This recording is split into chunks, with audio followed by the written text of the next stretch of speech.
اعوذ باللہ من الشیطان الرجیم، بسم اللہ الرحمن الرحیم۔ ڈاکٹر عبدالقدیر خان پارٹ 2 کے سلسلے میں آپ کی خدمت میں حاضر ہوں۔ ڈاکٹر عبدالقدیر خان اور ان جیسے بہت سارے سائنٹسٹ ہیں پاکستان کے جو اپنی خدمات پیش کی ہیں، ان کا ہم قرض کبھی بھی نہیں اتار سکتے۔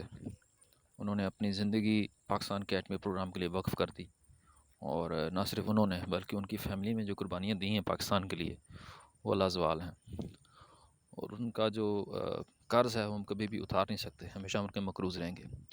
اس سے پہلے ہم ڈسکس کر چکے ہیں کہ کس طرح سے خان کی فیملی انڈیا سے پاکستان شفٹ ہوئی، انہوں نے مائیگریٹ کیا، اور 47 میں ان کے بڑے بہن بھائیوں نے ہجرت کی، اس کے بعد 52 میں وہ ہجرت کر کے پاکستان آئے۔ میٹرک انہوں نے انڈیا سے کی تھی، اور جو کالج ایجوکیشن ہے وہ انہوں نے ڈی جے سندھ کالج اور یونیورسٹی آف کراچی سے حاصل کی۔ اس کے بعد اعلیٰ تعلیم کے لیے یورپ چلے گئے، اور یورپ سے انہوں نے جو تعلیم حاصل کی میٹلرجی کی ڈگری کی، انہوں نے بی ایس ان میٹلرجی کیا، اور physics dynamic research observatory D F O جو کہ ایک سب گروپ تھا یورینکو کا، وہاں پر وہ ریسرچ کرتے رہے۔ اور یورینکو 3 کنٹریز کا کنسورشیم تھا، برٹش، جرمن اور نیدرلینڈ جسے ہم ڈچ کہتے ہیں، اور یہ کام کر رہے تھے ultra centrifuge enrichment of uranium پہ۔ یہ کچھ آئسوٹوپس کی اسٹیٹسٹکس ہیں کہ یورینیم 235 دنیا میں کتنی مقدار میں موجود ہے۔ یہ فسائل مٹیریل ہے، یعنی کہ ایٹم بم میں استعمال ہوتی ہے۔ یورینیم 238 ایٹم بم میں استعمال نہیں ہوتی، 99.83% ہے۔ یورینیم 234.0055% ہے۔ پلوٹونیم یہ یورینیم کا متبادل ہے، اور انڈیا میں یہ استعمال ہوتی ہے۔ انڈیا کا جو ایٹم بم کا پروگرام ہے، نیوکلیر پروگرام ہے، وہ پلوٹونیم بیسڈ ہے، جبکہ پاکستان جو ہے وہ یورینیم 235 کو یوز کرتا ہے۔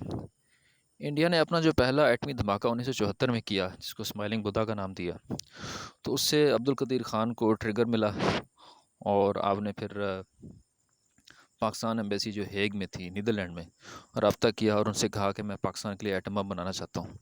تو انہوں نے کہا کہ آپ کے پاس میٹلرجی کی ڈگری ہے تو آپ ہمارے کسی کام کے نہیں ہیں، وہاں پہ بہت لائق اور قابل لوگ ہوتے ہیں، تو آپ ہمارے لیے کچھ بھی نہیں کر سکتے۔ تو he was turn down. Khan نے پھر ذوالفقار علی بھٹو کو ایک خط لکھا، جس کا ان کو جواب نہیں ملا، پھر دوسرا خط لکھا، تو پھر اس کے بعد ذوالفقار علی بھٹو نے ان سے ملاقات کرنے کا کہا کہ میں آپ سے ملاقات کرنا چاہتا ہوں، تو وہ ان سے ملے۔ پھر ڈاکٹر منیر احمد پہلے سے ہی ایٹم بم کی کریشن پہ کام کر رہے تھے، لیکن ان کی جو سوچ تھی وہ مختلف تھی۔ وہ چاہتے تھے کہ ہم پلوٹونیم کو استعمال کریں، جبکہ عبدالقدیر خان کا یہ پوائنٹ آف ویو تھا کہ ہم یورینیم 235 کو استعمال کریں۔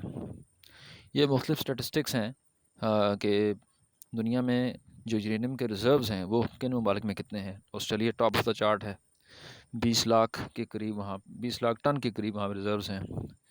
کینیڈا میں 9.25 لاکھ ہیں، قزاقستان میں 9.5 لاکھ سے زیادہ ہیں، رشیا میں 6 لاکھ سے بھی زیادہ ہیں، ساؤتھ افریقہ میں 4.5 لاکھ ٹن کے قریب ریزروز ہیں۔ تو یہ جو پاکستان کی جو اسٹیٹسٹکس ہیں وہ موجود نہیں ہیں انٹرنیٹ پہ۔ سیپریشن آف آئسوٹوپ یہ خاصا مشکل کام ہے کہ کس طرح سے یورینیم کے آئسوٹوپس کو الگ الگ کیا جائے، کیونکہ ہمارے کام کا جو ہے وہ تو یورینیم 235 ہے۔ تو خان کا جو کام تھا وہ یورینیم 235 کی سیپریشن تھی کہ کس طرح سے الگ کیا جائے، اور دوسرا یہ تھا کہ سینٹریفیوج سسٹم کی ایفیشنسی کو کیسے بڑھایا جائے۔ 1973-74 میں اس پہ وہ کام کر رہے تھے، اور ان کا جو فیلڈ آف انٹرسٹ تھا وہ فوکس تھا سینٹریفیوج سسٹم پہ۔ اب پارٹ 3 کی طرف چلتے ہیں، یہ پارٹ 2 کا اختتام ہے۔ السلام علیکم۔